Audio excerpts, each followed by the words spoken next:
Al describir a sus discípulos la obra y el cargo del Espíritu Santo, Jesús trató de inspirarles el gozo y la esperanza que alentaba su propio corazón. Se regocijaba por la ayuda abundante que había provisto para su iglesia. El Espíritu Santo era el más elevado de todos los dones que podía solicitar de su Padre para la exaltación de su pueblo. El Espíritu iba a ser dado como un agente regenerador, y sin esto, el sacrificio de Cristo habría sido inútil. El poder del mal se había estado fortaleciendo durante siglos y la sumisión de los hombres a este cautiverio satánico era asombrosa. El pecado podía ser resistido y vencido únicamente por la poderosa intervención de la tercera persona de la divinidad, que iba a venir no con la energía modificada, sino en la plenitud del poder divino. El Espíritu es el que hace eficaz lo que ha sido realizado por el Redentor del mundo. Por el Espíritu es purificado el corazón. Por el Espíritu llega a ser el creyente partícipe de la naturaleza divina. Cristo ha dado su Espíritu como poder divino para vencer todas las tendencias hacia el mal, hereditarias y cultivadas, y para grabar su propio carácter en su iglesia.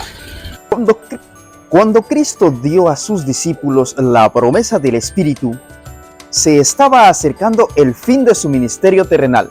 Estaba a la sombra de la cruz con una comprensión plena de la carga de culpa que estaba por descansar sobre él, como portador del pecado. Antes de ofrecerse a sí mismo como víctima destinada al sacrificio, instruyó a sus discípulos en cuanto a la dádiva más esencial y completa que iba a conceder a sus discípulos, el don que iba a poner al alcance de ellos los recursos inagotables de su gracia. Y yo rogaré al Padre, dijo él, y os dará otro consolador, para que esté con vosotros para siempre, al Espíritu de verdad, al cual el mundo no puede recibir, porque no le ve ni le conoce, mas vosotros le conocéis, porque está con vosotros y será en vosotros. El Salvador estaba señalando adelante el tiempo cuando el Espíritu Santo vendría para realizar una obra poderosa como su representante. El mal que se había estado acumulando durante siglos tras siglos habría de ser resistido por el poder divino del Espíritu Santo. Cuando los discípulos volvieron del olivar a Jerusalén, la gente los miraba esperando ver en sus rostros expresiones de tristeza, confusión y chasco, pero vieron alegría y triunfo. Los discípulos no lloraban ahora esperanzas frustradas. Habían visto al Salvador resucitado y las palabras de su promesa de despedida repercutían constantemente en sus oídos. Mientras los discípulos esperaban el cumplimiento de la promesa, humillaron sus corazones con verdadero arrepentimiento y confesaron su incredulidad al recordar las palabras que Cristo les había hablado antes de su muerte. Entendieron más plenamente su significado. Fueron atraídas de nuevo a su memoria verdades que habían olvidado. y las repetían unos a otros. Se reprocharon a sí mismos el haber comprendido tan mal al Salvador. Como en procesión, pasó delante de ellos una escena tras otra de su maravillosa vida. Cuando meditaban en su vida pura y santa, sentían que no había trabajo demasiado duro ni sacrificio demasiado grande, si tan solo pudiesen ellos atestiguar con su vida la belleza del carácter de Cristo. Oh, si tan solo pudieran vivir de nuevo los 3 años pasados, pensaban ellos, de cuán diferente modo procederían. Si tan solo pudieran ver al Señor de nuevo, fervorosamente tratarían de mostrar la profundidad de su amor y la sinceridad de la tristeza que sentían por haberle apenado con palabras o actos de incredulidad, pero se consolaron con el pensamiento de que estaban perdonados y resolvieron que, donde fuese posible, expiarían su incredulidad confesándolo valientemente delante del mundo. Los discípulos oraron con intenso fervor pidiendo capacidad para encontrarse con los hombres y en su trato diario hablar palabras que pudieran guiar a los pecadores a Cristo, poniendo aparte toda diferencia, todo deseo de supremacía. Se unieron en estrecho compañerismo cristiano. Se acercaron más y más a Dios. Y al hacer esto, comprendieron cuán grande privilegio habían tenido al poder asociarse tan estrechamente con Cristo. La tristeza llenó sus corazones al pensar en cuántas veces le habían apenado por su tardo entendimiento y su incomprensión de las lecciones que, para el bien de ellos, estaba procurando enseñarles. No pedían una bendición simplemente para sí. Estaban abrumados por la preocupación de salvar almas.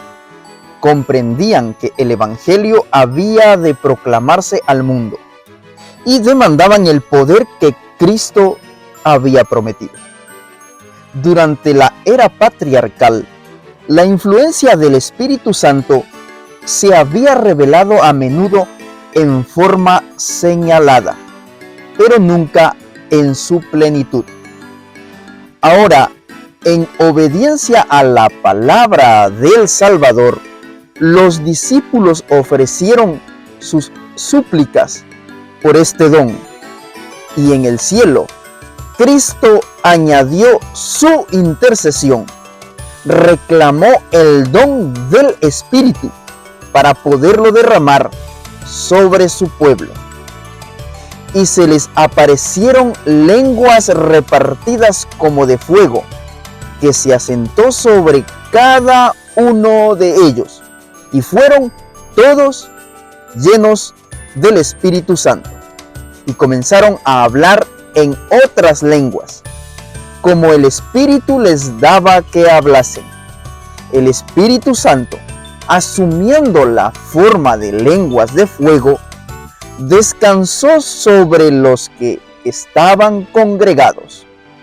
Esto era un emblema del don entonces concedido a los discípulos, que los habilitaba para hablar con facilidad idiomas antes desconocidos para ellos. La apariencia de fuego significaba el celo ferviente con que los apóstoles iban a trabajar y el poder que iba a acompañar su obra. La gente había pensado encontrar a los apóstoles acobardados de temor bajo la fuerte mano de la opresión y el asesinato. Pero los hallaron por encima de todo temor, llenos del Espíritu, proclamando con poder la divinidad de Jesús de Nazaret. Los oyeron declarar con intrepidez que aquel que había sido recientemente humillado, escarnecido, herido por sus manos crueles y crucificado, era el príncipe de la vida, exaltado ahora a la diestra de Dios. Los dirigentes judíos habían supuesto que la obra de Cristo terminaría con su muerte, pero en vez de eso, fueron testigos de las maravillosas escenas del día de Pentecostés. Oyeron a los discípulos predicar a Cristo, dotados de un poder y energía hasta entonces desconocidos, y sus palabras confirmadas con señales y prodigios. En Jerusalén, la fortaleza del judaísmo, miles declararon abiertamente su fe en Jesús de Nazaret como el Mesías. Bajo la instrucción de Cristo, los discípulos habían sido inducidos a sentir su necesidad del Espíritu. Bajo las enseñanzas del Espíritu, recibieron la preparación final y salieron a emprender la obra de su vida. Ya no eran ignorantes y sin cultura, ya no eran una colección de unidades independientes, ni elementos discordantes y antagónicos. Ya no estaban sus esperanzas cifradas en la grandeza mundanal. Eran unánimes de corazón y un alma. Cristo llenaba sus pensamientos.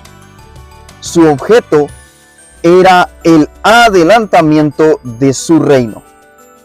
En mente y carácter habían llegado a ser como su maestro, y los hombres conocían que habían estado con Jesús.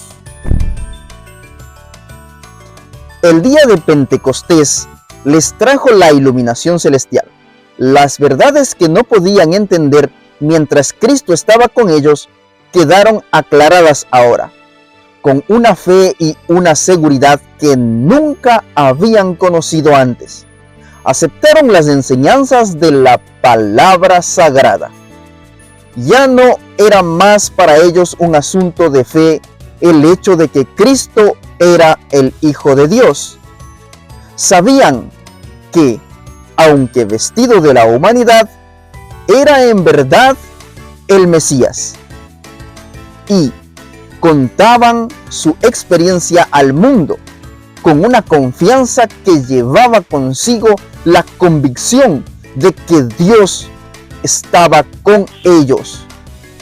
Sus corazones estaban sobrecargados con una benevolencia tan plena, tan profunda, de tanto alcance, que los impelía a ir hasta los confines de la tierra para testificar del poder de Cristo. Estaban llenos de un intenso anhelo de llevar adelante la obra que Él había comenzado. Comprendían la grandeza de su deuda para con el cielo y la responsabilidad de su obra. Fortalecidos por la dotación del Espíritu Santo, salieron llenos de celo a extender los triunfos de la cruz. El Espíritu los animaba y hablaba por ellos. La paz de Cristo brillaba en sus rostros. Habían consagrado sus vidas a su servicio y sus mismas facciones llevaban la evidencia de la entrega que habían hecho. Que el Señor te bendiga, que el Señor te guarde. Nosotros nos vemos en un próximo video.